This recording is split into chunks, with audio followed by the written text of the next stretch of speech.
Hey, what is going on, guys? Today we're going to be talking about 5 reasons why Oblivion is better than Skyrim. Now, some of these aren't that big of a deal, but whatever. Starting off with number 5 was the fact that Skyrim got rid of the acrobatic skill. Sure, it was kind of weird, and it probably wouldn't have worked that well in Skyrim due to its design, but I would rather have it than not. There was a lot of cool stuff you could do with it. I mean, you could jump in Skyrim, but it's pretty pointless.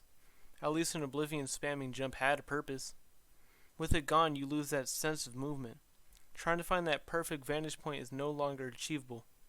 I just wish there was some way to secretly increase it by maybe using magic or enchantments. Will we ever get the acrobatic skill again? Coming in at the number 4 spot is the cities. The cities in Skyrim were really well designed, but they just don't feel like cities. The cities in Oblivion feel big and alive. Like, for example, Markoth only has 18 buildings, whereas every city in Oblivion has about 23 buildings. Not to mention Skyrim only has 8 cities, whereas Oblivion contains 9, which are all fully developed. To add on to that, Skyrim cities, while they are big, don't support their populations. Coming in at number 3, we have the combat. Yeah, I know, Skyrim is known for having better combat, but just hear me out, or at least try to. I do agree to an extent that in Skyrim there's more animations, you can cut people's heads off, and the weapons feel more weighty. And that's pretty cool. But those animations get old like really quickly after seeing them so many times.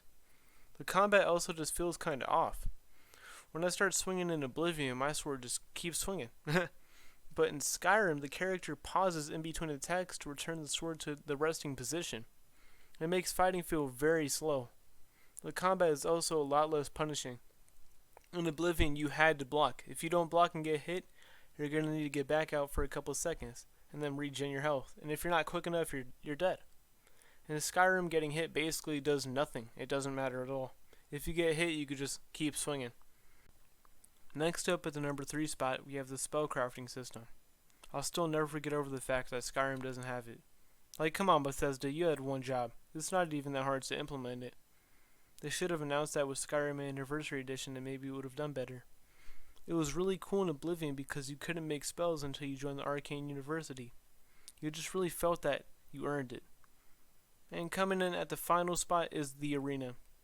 This is my second favorite guild in Oblivion after the Dark Brotherhood, obviously. While it does get really repetitive after a while, that feeling of rising through the ranks in one-on-one combat was just really exciting. The Imperial Announcer was also really good too. And all the people within the arena, my personal favorite being the sarcastic Bladesmaster, I mean, it was really good all around. The fact there's no arena in Skyrim is extremely disappointing. So that's going to wrap it up for the video. Thank you guys for watching. If you liked it, go hit that like button below. If you didn't, you can dislike, it's fine. But yeah, thank you guys for watching. I'll see you guys in the next video.